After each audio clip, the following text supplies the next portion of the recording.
우리가 날마다 은혜 속에 살지 내가 어제가 있었기 때문에 오늘이 있겠다. 그거는 인간들의 교만입니다. 저는 날마다의 은혜를 더 깊이 깨달으려고 주님께 구하고 있어요. 사도 바울이 고린도전서 15장 31절에 나는 날마다 죽노라 그럽니다. 또 잠언 27장 1절에도 우리는 하루 일을 모른다고 해요. 한 시간 앞을 모르는 내가 내일이 있겠다? 하나님이 오늘 밤에 데려가 버리고 나면 끝나는 인생인데 내가 어떻게 내일을 계획할 수가 있습니까? 그래서 출애굽에도 16장 4절에 보면은 일용할 양식을 주셔서 너희가 날마다 내 율법을 지키나 내가 시험하겠다는 말씀을 주신 것이 있어요. 이 말씀의 뜻을 우리가 바로 깨달아서 날마다의 정말 그 하루하루의 삶이 최선을 다하고 오직 일심일도 그리스도를 내 마음에 모셔서 한 마음이 되고 예수님으로 말미암아 한 길을 가게 해주시는 그 은혜가 날마다 새로워져야겠습니다. 오늘 주제는 지난번에 말씀했던 마태복음 18장 22절에 용서하는 자가 되자 하는 제목으로 말씀을 대응고자 합니다. 베드로가 뭐라고 했습니까? 하루에 상대가 잘못했을 때 22절을 봉독하겠습니다. 예수께서 가라사대 내가 내게 이르노니 7번뿐 아니라 70번씩 7번이라도 할지니라 하는 말씀이 있습니다. 요게 21절에 보면은 내가 남을 용서해 줄 때 하루에 7번만 용서해도 되겠습니까? 하고 물었더니 이제 7번씩 70번이라도 용서해라 하는 말씀을 주셨어요. 이것이 구주의 마음이요 구주가 우리에게 주신 구원의 마음입니다. 만약에 예수 그리스도께서 그러한 마음을 주시지 아니하셨다면 우리는 구원의 길을 갈 수가 없어요. 첫째로 이 용서라는 말씀이 얼마나 참말로 원수 사랑할 수 있는 마음이 돼야 이제 용서가 바른 용서인데 집안 식구가 원수라고 합니다. 마태복음 10장 36절에 보면은 집안 식구가 내 원수다 그래요. 10장 36절이지. 자꾸 절수가 자꾸 달라지면 안 되는데 회개기도가 부족하거나 이러면은 이 절수를 자꾸 틀리게 할 때가 있어요.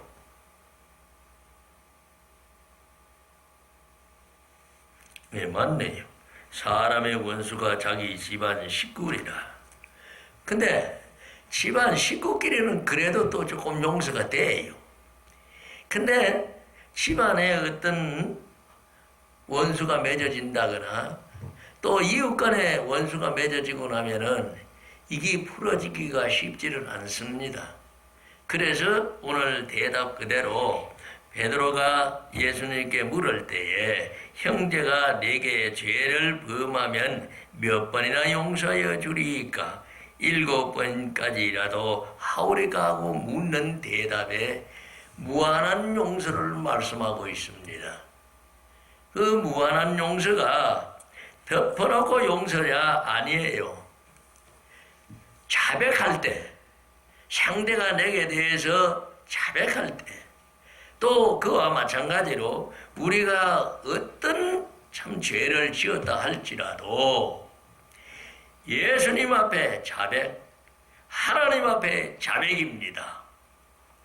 예수님 앞에 자백한 거는 누가복음 23장에 보면은 뭐예요? 우평강도.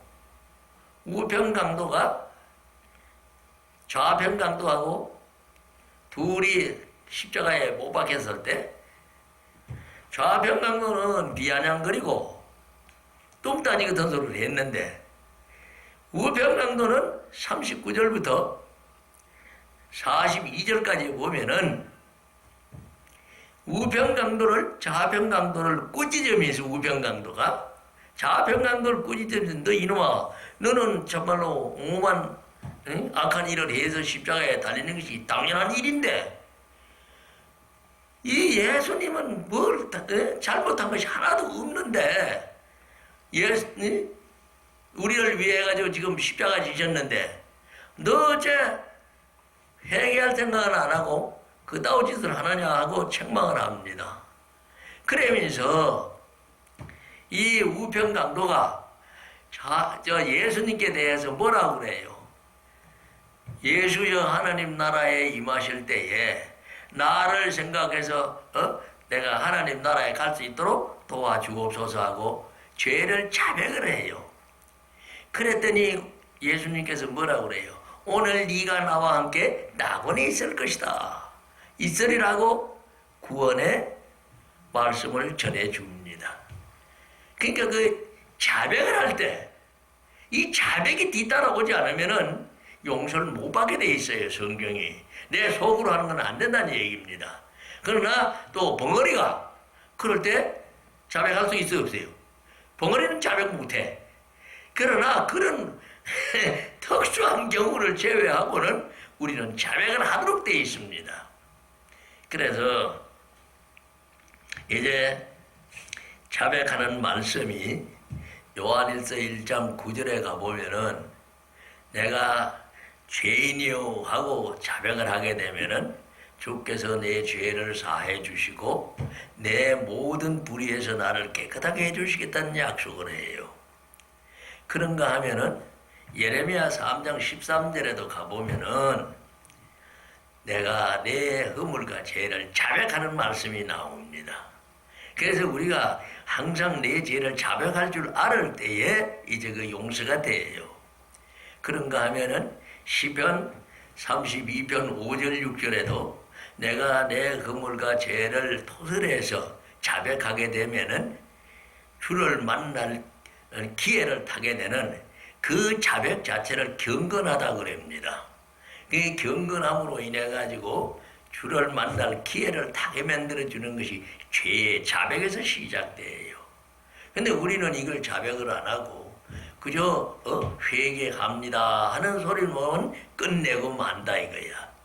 그러면은 예레미야 2장 22절을 제게 보여줘서 봤더니 뭐라고 하느냐, 내가 아무리 죄를 자백하고 잘못했소 하고 한다 하더라도 그리스도가 이 땅에 오셔가지고 우리한테 구속의 피를 주신 에베소서 1장 7절의 은혜 속에서 우리가 용서받을 수 있기 때문에 내 죄가 예레미야 17장 1절의 말씀 그대로 내가 죄를 짓게 되면은 금강석 끝 철필로 나의 마음을 후벼 파놓고 하나님 전인 단불에 기록이 된다 그래요.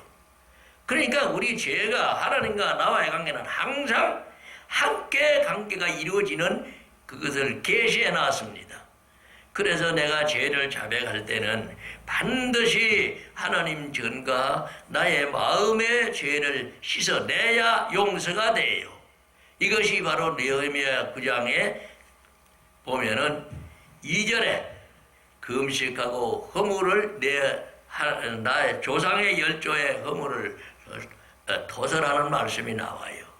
요 3절에 오면은 이제 4분절에 대한 말씀이 나와서 5절까지 죄가 용서받아서 감사 찬송하는 5절 주를 만나는 기회를 말씀을 해놨습니다.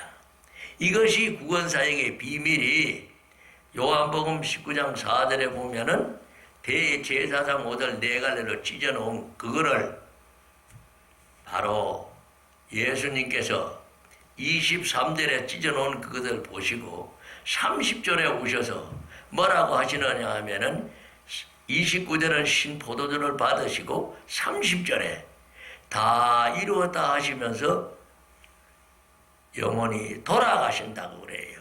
운명이란 말이 없습니다.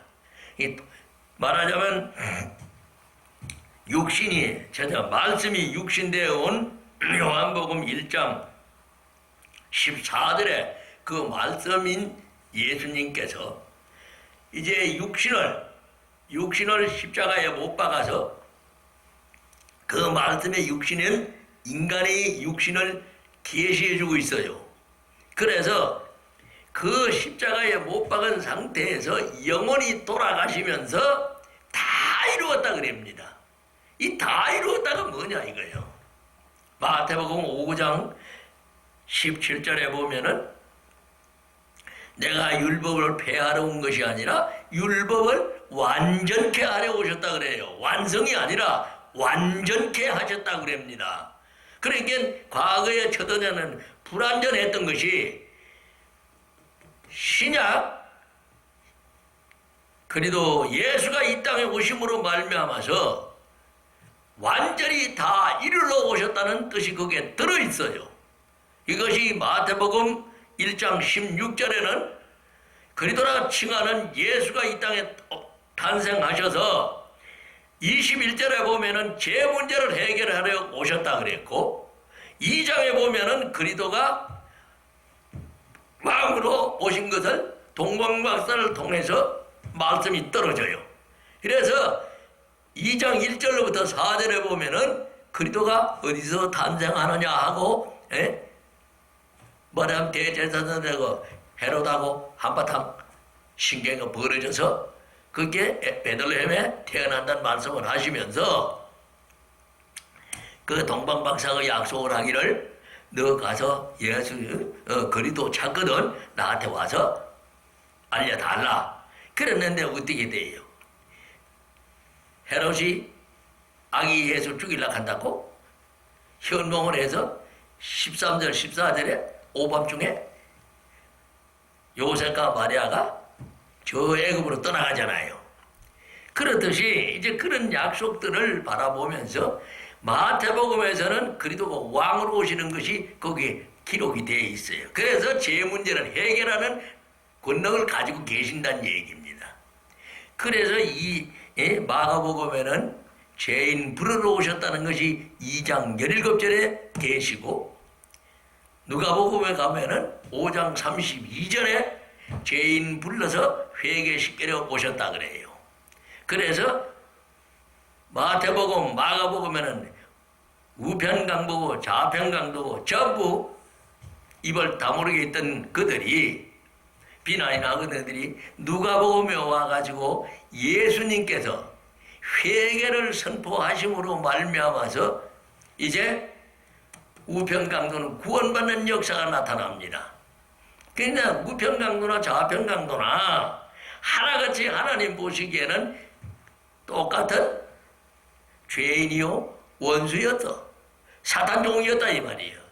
그런데 그 사탄종을 뭐로 바꿔놓느냐? 이 용서로서 다 바꿔놔요. 바꿔놓는 게 오늘 여기에 비유로서 나타나 있는 말씀을 다시 한번 보면은 23절부터 35절까지의 1만 달란트 빚진 나, 그 1만 달란트 빚진 나를 용서해 주시는 그리스도의 은혜를 우리는 어떻게 갖고 있느냐 하면은 같은 동강끼리 그 1만 달란트 용서받은 그 자가 자기한테 빚진 100데나리온이라 하면은 비교를 한다면은 그럼 비교도 대단한 돈이요. 억대를 따진다면은 그 몇만 원이나 몇십만 원 정도도 해당되지 않는 그런 은혜가 하백에 대해서는 이 단위를 다 기억을 못하나 그런 정도로 적은 돈이다 이 말이요. 그 적은 돈을 용서해 달라고 지가 회개할 때 임금 앞에가 1만 달러도 용서받듯이 그렇게 용서해 달라고 이 동료 동간이 말을 하니까 멱살 잡고 안 된다 해가지고 어디다 집어넣는 감옥에다 집어넣어요. 이것이 30절에 보면은 허락하지 아니하고 이에 가서 저가 빚을 갚도록 옥에 가두더란 얘기입니다. 네가 지금 내 꼴하지 아닙니까? 나는 그리스도로 말미암아서 참말로 새로운 피조물이 됐는데 내한테 뭘 빌려가고 이래가지고 했다고 해가지고 나한테 빚진 놈을 송사를 해가면서까지 갚아달라고 싸움질하는 것이 나의 모습이다 이거예요. 좀 그렇잖아요. 살아가면서 내게 이 땅에 있느냐? 하나도 없어요. 전부 하나님 것이에요. 왜? 로마서 14장 8절에도 보면은 살아도 주를 위해 7절 8절이구나. 살아도 주를 위해 살고 죽어도 주를 위해 죽으니 나는 주의 것이다 이거예요. 그게 내게 하나도 없어. 그런데 또 고린도전서 3장 21절부터 23절까지 보면은 나는 그리스도의 것이요 세상은 전부 세상 것은 내 것인데 그 나는 또 누구의 것이냐? 그리스도의 것이고 그리스도는 하나님의 것이라 그래 놨어. 그러니까 결국은 이 세상에서 내가 살아가는 가운데 뭐 정말로 빚도 빌려주기도 하고 이런 말씀들은 많이 생활 속에 나타나요. 그러나 그것이 좀 내게 아니란 얘기입니다. 근데 자꾸 나는 그걸 내 거라고 생각하지 않다 보니까 싸움이 나는 거예요. 그래서 나를 깨달아서 이제 전부 서로 용서하는 그런 마음을 가져야 되는데 이 용서의 마음이 내대로 그대로 되느냐? 그리스도의 마음이 돼야 용서가 돼요. 이것이 사도행전 1장 8절에 보면은 예수 그리스도의 심장을 가져라 그래요. 그러니까 그리스도의 심장이 내 심장이 돼야 이제 그때 참말로 그리스도 그 참 넓고 넓은 그리스도의 마음을 가져서 이제 1만 달란트도 내가 와서 자백을 하게 될 때 내가 죽을 죄를 졌고 큰 빚을 졌는데 갚을 길이 없으니 내가 살아가면서 갚겠습니다 하고 용서를 받는다 이 말이에요. 그런데 그 용서를 받아가지고 그대로 행동으로 옮겨야 되지. 이제 용서해 주셨으니 나 이제 빚탕감이 됐다 해가지고 게으름을 피우면 안 된다는 얘기예요. 열심히 돈 가지는 분이 주인의 종이다 이 말이에요. 그러면 주인을 위해서 열심히 일을 해야 될 텐데 그렇지 않고 게으름을 피울 때가 우리가 얼마나 많습니까? 그래서 열심히 내라 부지런해라. 그러니까 내가 하나님 말씀을 따라서 정직해질 때 성실이 나오게 돼 있어요. 그래서 안 돌아가네. 잠언 11장 2절을 한번 보겠습니다.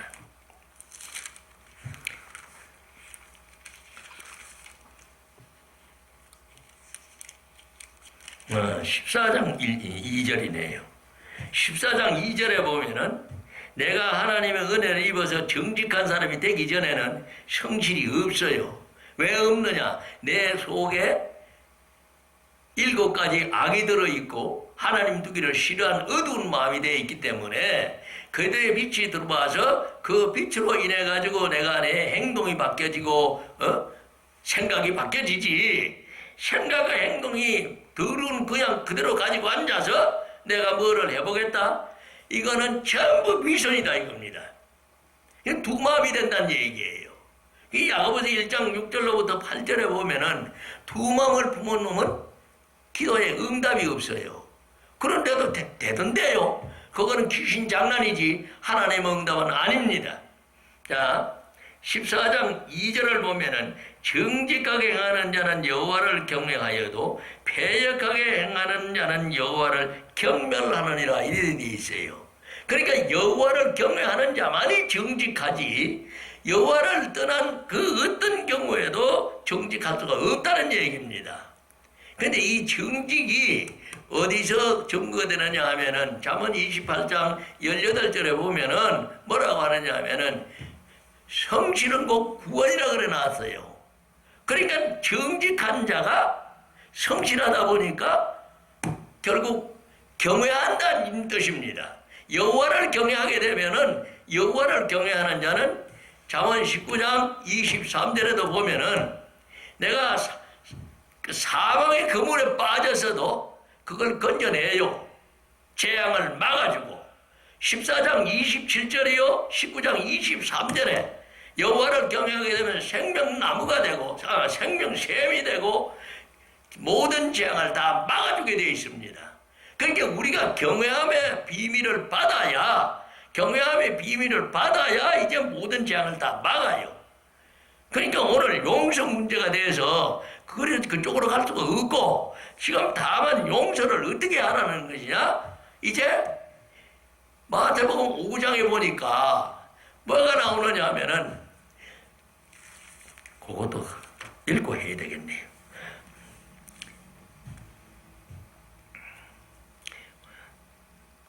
그렇게 부드럽게 확확 안 넘어가지네요. 오늘 뭐냐면 23절에 보면은 우리가 하나님 앞에 예물을 드리러 가요.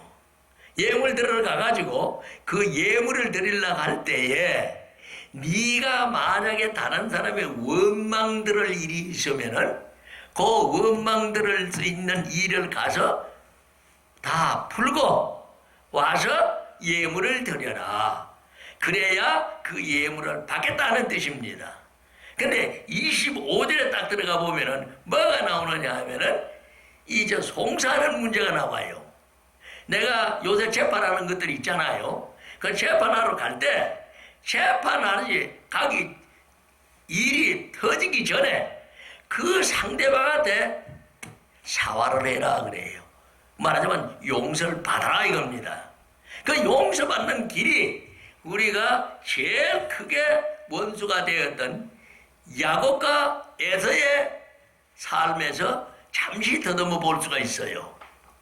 야복강나루의 32장에 보면은 23절 이하에 얼마나 지금 야곱이 앞에 양떼 조금 보내고 해가지고 야복강나루에서 식구들 다 지금 다 건너보냈잖아요. 건너보내놓고 지는 살겠다고 하다가 그날 밤에 23절 이하에 쭉 보면은 28절에 보면은 천사의 발목을 붙들고 죽으라고 안 놔줘. 안 놔주니까 어째요? 날은 새가니까 이제 천사가 떠날 시간이 됐는데 야곱이 물고 늘어지니까 야 도대체 이제 난 가야 되는데 내가 너를 어떻게 해야 될 거냐 하고 물으니까 나를 축복하기 전에는 놓겠다 안 놓겠대요. 발목을 못 놓겠다 이거야. 그럼 네 이름이 뭐냐 하고 물어요. 그랬더니 야곱 말하자면 형의 발꿈치를 붙들고 나왔고 팥죽 한 그릇에 장자권 뺏어먹은 사기꾼이다 이 말이에요. 그러니까 그 죄를 내 이름이 야곱이야 하고 자백을 하니까 천사가 있다 보자 그래요. 너 이제부터 다시는 야곱이라 하지 말아라. 이스라엘로 이름을 지어줍니다. 그 내용은 하나님과 겨루어 이겼다 하는 그런 뜻이 있더라고. 그러니까 우리가 죄를 용서받을 때까지 물고 늘어져야 된다는 얘기예요. 내가 지금 자백했다고 해서 되는 게 아니라는 얘기입니다. 또 묵상하는 분이 자꾸 생기려고 하네. 그래도 이 용서를 자백을 해도 내가 그냥 자백한다고 용서가 되는 게 아니란 얘기예요. 그러니까 하나님이 인정해 줄 수 있는 자백. 이 자백이 되고 나면은 내 마음에 뭐가 오는 화평이 와요. 소위 말하는 기쁨이 온다는 얘기야. 기도를 하다 보면 우리 그 소리 잘하지요. 네 마음이 편안하면은 응답받았다. 맞아요. 내 기도를 해가지고 마음이 편안할 때까지 기도가 돼야 그게 응답이지. 그냥 자백했다 해가지고 그냥 내 마음은 찝찝한데 내가 기도 끝났다 하는 건 그건 안 된다는 얘기예요. 그러니까 우리가 인정받는 그 회개 기도, 죄의 자백, 이거에는 그리스도가 내 속에 오셔서 그것도 주로 맡겨짐으로 인해 가지고 모든 일을 전능자이신 그리스도께서 해결해 주시는 것이 용서의 약속이다 이 말이에요. 근데 우리가 뭐야 보면은 요한복음에 가보니까 참 이상한 게 하나 나와 있어요. 마태복음 5장 25절에서는 고소한다고 그래놨죠. 근데 요한복음 5장 45절에 가니까 뭐라 하는 게 아니라 고소한다는 말씀이 나와요. 이 유대 백성들이 잘못하고 이러는 거를 모세가 지금 고발하는 게 아니라 율법이 고소를 한다 그래 놨어요. 모세의 율법이 너희 잘못한 것을 고소한다. 이랬기 때문에 우리가 율법을 범하고 이래 되면은 그 율법 자체가 나를 고소한다는 뜻이요. 그러니까 율법을 고소한다 그러면은 이제 그 본문 말씀대로 고소하는 걸 갖다가 마태복음 5장에 화해를 해야 돼요. 화해하는 것이 바로 정한 4분절 회개해서 죄 용서받는 거요. 이 죄를 용서받아야 내가 천국에 들어가지 죄 있는 그 자체로서는 죽었다 깨어나도 못 들어가요. 그래서 마태복음 6장 14절 15절에도 보면은 네가 남의 과실을 용서하면은 천부께서 네 과실을 용서해주고 네가 남의 과실을 용서하지 아니하면은 네 아버지께서 너의 죄도 용서 안 해주시겠다 그럽니다. 그러니까 우리는 어떤 경우에도 베드로전서 1장 22절에 주신 말씀 그대로 내가 진리에 순종할 수 있는 경건 훈련을 해야 된다는 얘기예요. 말씀 자체를 붙들고 자꾸 핏부림을 벌이면서 이 뒤집어 써 있는 고린도 후서 3장 14절 16절까지의 말씀이 수건으로 덮여 있는 이 수건을 자꾸 걷어내야 된다는 얘기야. 이것이 자백하고 그렇게 계속 훈련을 해서 이 수건이 완전히 벗겨지면은 이제 참새가 쌀을 먹듯이 벽껍데기를 빗겨졌다 이 말이요. 벽껍데기가 빗겨지면은 그때서야 그 알코올 먹을 수 있어요 없어요? 먹는 바로 내 양식이 된다는 얘기예요. 그러면 하나님의 말씀은 누가복음 1장 37절에 주시듯이 능치 못함이 없는 이 말씀이다 이거예요. 그러면 그 말씀이 벗겨지고 나면은 또 갈아야 된다는 얘기예요. 에스겔서 21장 전도서 10장 10절에 보면은 무딘 천년양날은 힘이 없어서 못 쓴다 그래. 그러니까 우리가 말씀이 내 마음에 들어왔다 하더라도 이것을 붙들고 자꾸 째야 돼요. 갈아내야 된다는 얘기예요. 간다는 얘기가 뭐냐면 자백을 자꾸 해서 날이 서라 이 말이에요.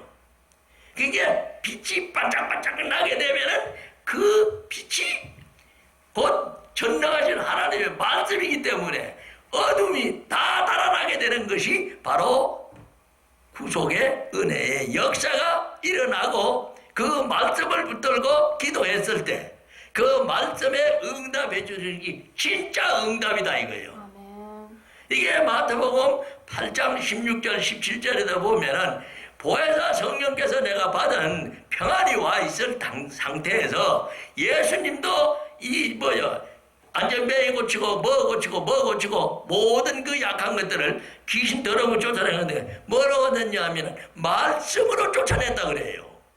그러니까 우리가 말씀 없이 뭐가 일어나는 일들 이것은 정신 똑바로 차리고 봐야 돼요. 주여 내 마태복음 7장 1절부터 23절까지의 말씀입니다. 내가 응답을 받았다고 해가지고 병자가 고치지고 귀신 쫓겨나가는데 그것이 미혹의 역사냐 아니면은 하나님의 말씀의 역사냐 하는 것은 이제 지혜가 자라나서 그 안에서는 영분별이 될 때나 이루어지는 일이에요. 그러다 보니까 오늘날 정말 율법 안에서 모든 참 기적과 이적과 기사가 많이 나타났지만은 그것이 불법이냐 아니냐 하는 거는 어디서도 구분이 되느냐 하면은, 불법이라는 것이 뭐냐 하면은 요한일서 3장 4절에 가보면은 불법은 죄라 그래 놨어요. 그럼 죄를 놔두고 죄가 있는 상태에서 주의 이름으로 귀신도 쫓아내고 병자도 고치고 갖가지 일을 하는 것이 바로 고린도후서 13장 15절로부터 11장이구나. 11장 13절에서 15절에 보면 거짓 선지자들이 하나님의 사도로 가정을 해가지고 온갖 악을 저지른다는 말씀이 나와요. 그리고 우리가 지금 여기 와서 모두 초창기에 크게 기사와 이적이 많이 나타나던 그들의 열매가 지금 어떻게 돼 있어요? 전부 다 떠나고 병자 고쳤다고 해가지고 재발해가지고 전부 떨어져가지고 지금 다시 돌아온 사람이 과연 얼마나 거두어져 있냐 이 말이야. 1200만이라는 것이 오히려 점점 부흥이 돼서 더 많아져야 될 텐데, 이게 귀신 역사가 일어났던 것을 못 깨닫다 보니까 그리도의 심정이 안 돼서 정말로 온전한 말씀의 증거가 못 돼서 이제 지난날에 일어났던 부흥사들의 자치가 사라지고 있어요. 이거 우리 정신 차려야 됩니다. 그래서 초창기에는 젖 먹는 아이를 다루듯이 이 성경 제가 깨달음 가진 것도 그래요. 사복음도 보면은 초창기에는 엄청나게 전부 표적과 기사와 이설하고 쭉 채워나갑니다. 내가 제일 지금 마음에 또 붙들고 가는 것 중에서 뭐냐면 요한복음 4장에 신하의 아들이 병들었을 때 예수님께 쫓아와서 아들이 죽어가고 있으니 고쳐달라고 할 때에 47절 이하에 보면은 이 백성은 도저히 표적을 보지 못하면은 안 믿는다 그럽니다. 그래서 그 표적을 보여주시면서 뭐라는 게 아니라 네 믿음이 네 아들을 살렸다 하고서는 가라. 그러면은 나았다 하고서는 말씀을 해줘요. 그러니까 이 신하가 가요 안 가요? 믿고 가요. 가다가 집 하인을 만나서 아이들이 열이 내려서 살았다 하고 얘기를 하니까 그때가 언제냐고 물어보니까 자기가 예수님 만나가지고 뭐라고 했어요? 네 믿음대로 아이가 나았으니까 내가 배우지 해 치료됐다는 말씀과 시간이 맞더란 얘기예요.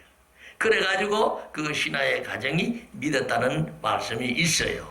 그럼 우리가 초창기에 어딜 가든지 그런 기적의 역사는 나타나야 돼요.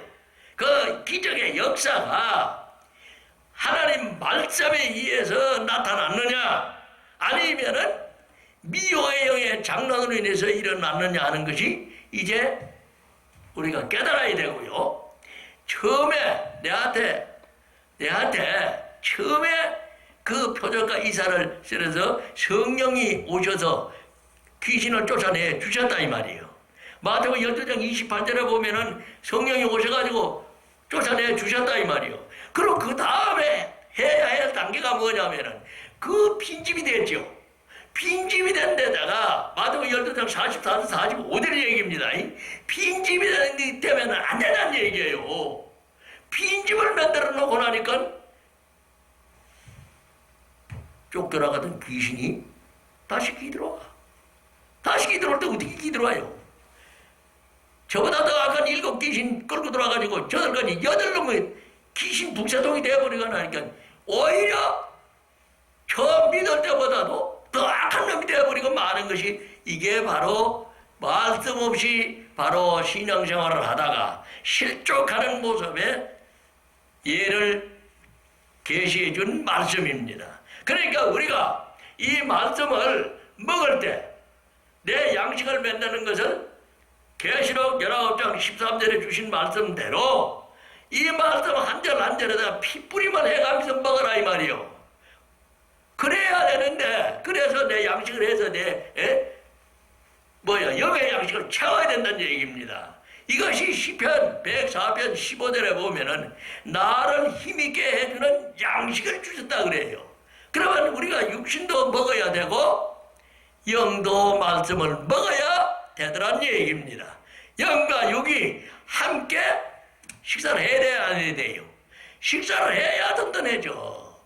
근데 이거를 이제 제게 깨달음 주신 대로 조금씩 이제 이 말씀 저 말씀 증거 드리면서 사분질들의 비밀을 그때 전합니다.